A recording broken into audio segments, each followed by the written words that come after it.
Hello friends, केम छो? मजामां? Says वरना जय जिनेन्द्र। हवे आजे आपणे लसणनी चटनी बनावता शीखीशुं। मारी क्रिएशन छे चटनी बनाववानी स्टाइल। तो आप जरूरथी आखो विडियो जरूरथी जोजो। ए कई रीते बने छे अने घरे पण जरूरथी बनावजो, खाजो, खवडावजो अने कमेंटमां जरूरथी जणावजो के तमने लसणनी चटनी केवी लागी। तो चालो एना माटे शुं जोईशे आपणे ए झड़पथी जोई लईए। एना माटे मैं આવી રીતે લસણ લીધેલું છે। લસણને ઓલરેડી ફોલેલું છે મેં। મિક્સર જારમાં આવી રીતે એડ કરી દઈશ। હવે નેક્સ્ટ શું જોઈશે, 10 થી 12 નંગ લાલ સૂકા મરચાં લીધેલા છે। આને પલાળીને રાખવાની જરૂર નથી, આમ જ સૂકા મરચાં મેં લઈ લીધેલા છે। આવી રીતે આની અંદર એડ કરી દેવા। હવે નેક્સ્ટ હું આની અંદર યોગર્ટ એડ કરીશ, દહીં એડ કરીશ। આવી રીતે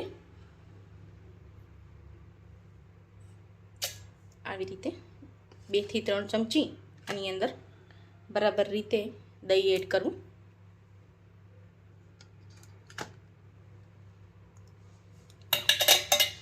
આ રીતે હવે એની અંદર માઇનોર અમથું થોડું પાણી એડ કરવું। આવી રીતે થોડીક લિક્વિડ ફોર્મમાં થાય એટલે એની અંદર થોડું પાણી એડ કરું છું। ટેસ્ટ પ્રમાણે સ્વાદ અનુસાર એની અંદર જરા અમથું સોલ્ટ એડ કરીશું। આવી રીતે આ બધી જ વસ્તુ એડ કર્યા પછી હવે મિક્સર ગ્રાઇન્ડરને એને બરાબર રીતે ચર્ન કરી લેવાનું છે। તો ચાલો આપણે એને ચર્ન કરી લઈએ।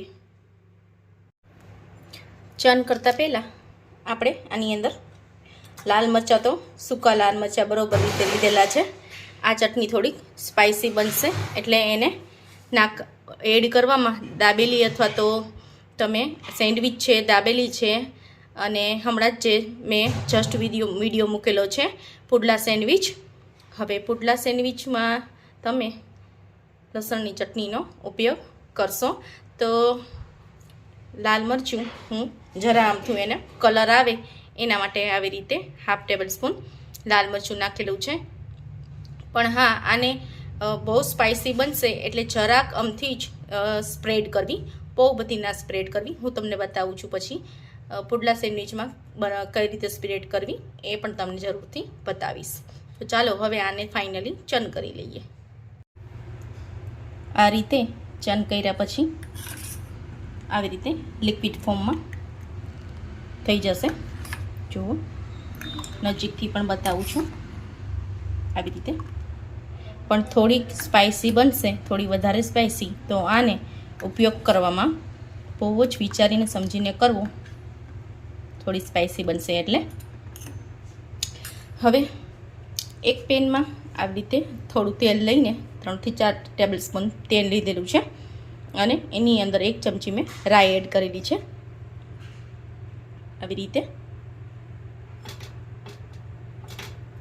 મીડિયમ હીટ ઉપર રાઈને તો તળવા દેવી। વઘાર કરવા જઈ રહ્યા છીએ એટલે હું ફરી પાછું આટલું માઇનોર અમથું લાલ મરચું એડ કરું છું આની અંદર। આની ઉપર વઘાર એડ કરવાનો છે તેલનો। આ રીતે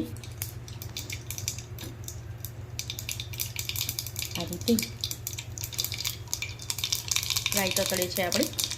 ગેસનો ફ્લેમ ધીમું જ રાખવું।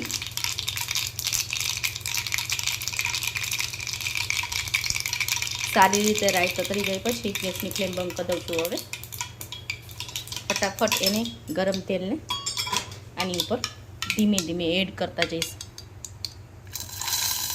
આવી રીતે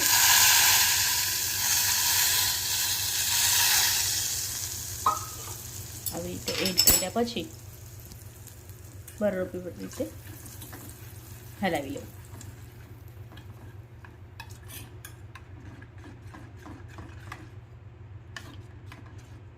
આ રીતે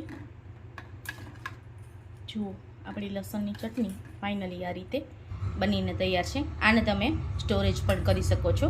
1 વીક માટે સ્ટોરેજ આરામથી કરી શકો છો. દહીં નાખેલું છે અને તેલનો ઉપરથી ગરમ વઘાર કરેલો છે, એટલે આને અઠવાડિયું 10 દિવસ કાંઈ જ નહીં થાય. આને સ્ટોર ફ્રીજમાં કરી શકો છો તમે. અત્યારે ગરમીની સિઝન છે, સમર સિઝન, એટલે તમે બહાર સ્ટોર ના કરવી, કેમ કે દહીં એડ કરેલું છે એની અંદર. એટલે ફ્રીજમાં આરામથી તમે અઠવાડિયું 10 દિવસ રાખી શકો છો. સેન્ડવિચ અથવા તો પુડલા બનાવેલા હોય, સેન્ડવિચ બનાવેલી હોય, દાબેલી બનાવેલી હોય, અથવા તો તમે લસણિયા જે ઢોસા પણ બનાવો છો એની ઉપર પણ તમે આ આરામથી લગાડી શકો છો તીખાસ માટે. અને સાઈડમાં જો તમને તીખાસ વધુ ફાવતી હોય તો કોઈ પણ વસ્તુમાં રોટલી દાળ ભાત શાક છે એમાં સાઈડમાં તમે એઝ એ ચટણી તરીકે પણ તમે લઈ શકો છો. તો આ છે આપણી લસણની ચટણી, કહો તો ચટણી, અને સ્પ્રેડર કહો, ચટણી કહો, વોટેવર તમે જે પણ કહો એ. તો આજની આપણી આ લસણની ચટણી બનીને તૈયાર છે. આશા રાખું છું કે તમને મારી રેસીપી જરૂરથી ગમી હશે. લાઇક, શેર અને સબસ્ક્રાઈબ કરવાનું ભૂલતા નહીં. પ્લીઝ સબસ્ક્રાઈબર મને સબસ્ક્રાઈબ કરવાનું ભૂલતા નહીં.